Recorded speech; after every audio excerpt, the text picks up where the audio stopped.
ఒకవేళ నీకు కనుక ప్రోగ్రామింగ్ ఆర్ కోడింగ్ నేర్చుకోవాలని ఇంట్రెస్ట్ లేకపోతే రీల్ని ఇప్పుడే స్క్రోల్ చేసి మోస్ట్ ఆఫ్ ద పీపుల్ ఏంటంటే డిఎస్సిని చాలా హార్డ్గా ఫీల్ అవుతారు. ఇది ఎందుకు అని అంటే ఎలా నేర్చుకోవాలి అండ్ ఏ ఆర్డర్లో నేర్చుకోవాలో చాలామందికి తెలియదు అనమాట. సో ఇవాళ వీడియోలో నేను ఏంటి అంటే ఒక కంప్లీట్ రోడ్ మ్యాప్ అనేది ఇస్తాను.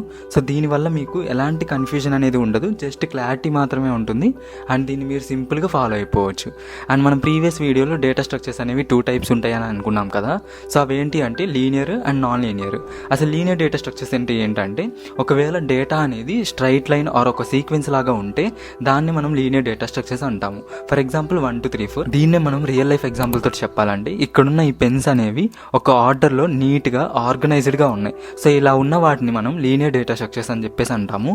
అండ్ ఇలాగే మనకి చాలా టైప్స్ ఆఫ్ డేటా స్ట్రక్చర్స్ అనేవి ఉంటాయి లీనియర్లో. అవేంటి అంటే ఎరేస్, వీటిని లిస్ట్ అని కూడా అంటాము. అండ్ తర్వాత స్ట్రింగ్స్, ఇవి ఇంటర్వ్యూస్కి చాలా చాలా important. And next linked list, దీంట్లో మనకి 3 టైప్స్ ఉంటాయి: single, double and circular linked list. And తర్వాత స్టాక్స్, అండ్ తర్వాత క్యూస్ కూడా 4 టైప్స్ ఉంటాయి: simple queues, circular queues, d queues and priority queues. And next non linear data structures. ఇక్కడ data అనేది ఒక ఆర్డర్లో ఉండకుండా ఒక బ్రాంచింగ్ స్ట్రక్చర్ లాగా ఉంటుందన్నమాట. అంటే ఇక్కడ 1 2 3 అనేవి ఒక స్ట్రక్చర్ ఫార్మాట్ లాగా ఉంది. సో ఇలా ఉన్న వాటిని మనం నాన్ లీనియర్ డేటా స్ట్రక్చర్స్ అని అంటాము. అండ్ ఈ నాన్ లీనియర్ డేటా స్ట్రక్చర్స్లో మనం నేర్చుకోవాల్సినవి ఏంటి అంటే ట్రీస్, గ్రాఫ్స్. అండ్ ట్రీస్లో వచ్చేసరికి binary trees, binary search trees, AVL trees, heaps, tries. And గ్రాఫ్స్లో వచ్చేసరికి డైరెక్టెడ్ అండ్ అన్డైరెక్టెడ్, అలాగే వెయిటెడ్ గ్రాఫ్స్.